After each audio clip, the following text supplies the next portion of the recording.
All right. Got a fun one for you guys today. So this is a Blackberry Curve, a phone from 2011. And if you are around my age, then chances are all the cool kids had one of these when you were in secondary school. But they weren't quite cool enough to have the iPhone 4S. A while ago, I saw one of these going very cheap on eBay, like £8. So I decided to impulse buy it at like 3 a.m. And now we're gonna see whether or not this is a usable phone in 2022. I can already tell you that. No, it's not. But I still think this would be a fun video for us to make, just checking this thing out, looking at it, appreciating some recent tech history, you know? So that's exactly what we're gonna do.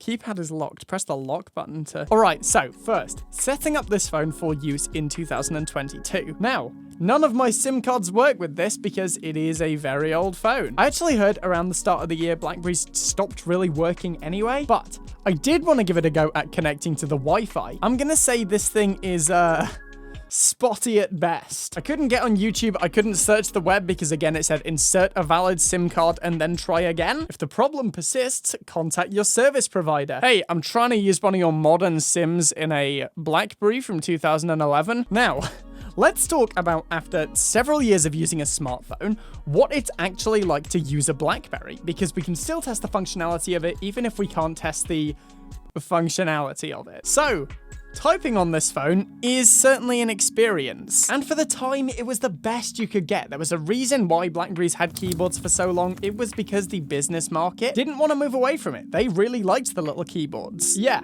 I can confidently say, as someone who types a lot on their phone, this is not it. Messages, text messages, right next to each other. Good UI design. So actually typing on this keyboard does feel really weird. I've tried to get used to this, but it took me like 20 seconds to type out that. Not exactly an ideal system. Overall, though, it's not too bad. It's definitely doable, especially if you have some fingernails. Now, let's talk about going from a touchscreen. Oh, this fucking thing. Now, let's talk about going from a touchscreen on a modern phone to this abomination. So essentially, back in the day, this was like a little mouse pad, like you might find on a modern computer, but much worse. Now, for those of you who are younger than me, because I barely remember these, certain laptops used to have these little blue trackball things that you would wiggle your finger on and that would adjust the mouse. They were horrible. They were terrible. That's why they no longer exist. Honestly, the same can be said for this. If you thought the lock button on the notched iPhone had too many functions, it's like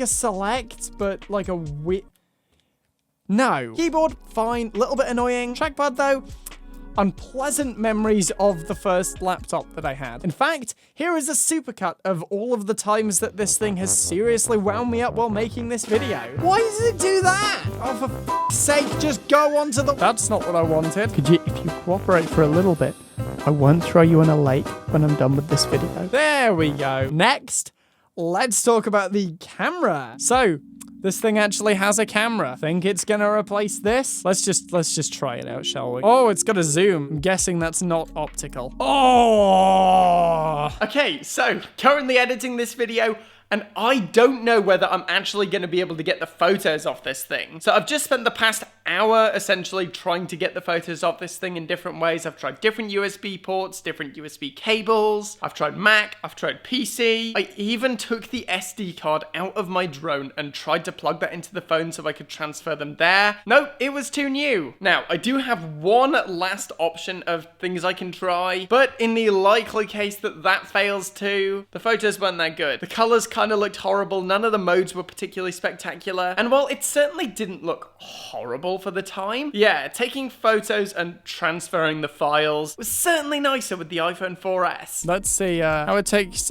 pictures of a superior phone. Ooh, this phone is what killed you. Wait, hold on. We're in auto mode at the moment. Does this thing have M mode? Nope, it's just a bunch of different auto modes. I mean, not sure what I expected, but there's a portrait mode. I'm guessing that doesn't add a blurry background. Fun fact, I'm using my camera monitor to frame this picture. Oh, that's... I look ill? I hope you're enjoying this video. Does my suffering entertain you? Using a slightly old piece of technology. It has got a mobile hotspot, which is actually kind of cool for this era. But, I'm guessing that doesn't work. So the volume buttons are virtually impossible to press. At least I think that's, yep. Oh, that's cool. Okay, so this impossible to press button on the side brings up the camera, and these, I think, do the volume. Could have been a vlogger. Could have made gaming videos. Now I'm navigating an unusable 11-year-old phone. Now, there are some positives that I want to talk about. Obviously, in 2022, this thing is completely unusable, but for when it was released, it was actually pretty cool. It had a lot of features that were pretty groundbreaking at the time. For one, as I said, it's got a mobile hotspot. I don't think that was all too common at the time. Next up,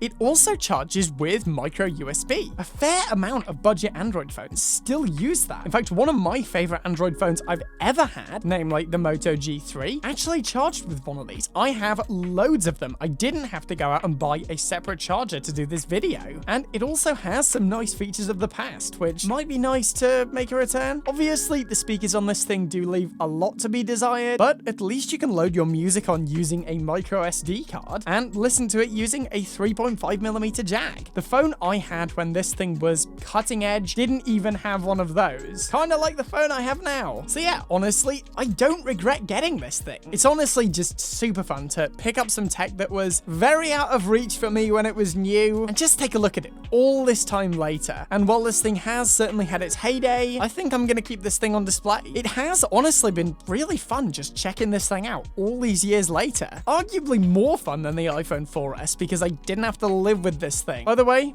I accidentally just took the battery out like 3 minutes ago. Still hasn't booted. I don't know what this video is anymore. If you've had fun watching me struggle to use slightly old technology, then give this video a like, maybe subscribe. So yeah, overall, well, I wouldn't recommend picking this phone up in 2022. It is a fun little piece of history that I've actually had a really good time looking at. All right, guys, so that's it for today. I hope you've enjoyed this one. Let me know, by the way, have you ever owned a Blackberry? And if you owned it during its heyday, how was it then? Feel free to let me know in the comments. I always enjoy reading those. As for now, though, as always, thank you for watching. Remember to like the video if you want to see more content like this, then smash that subscribe button. I'm done for now, and I will see you guys in the next one.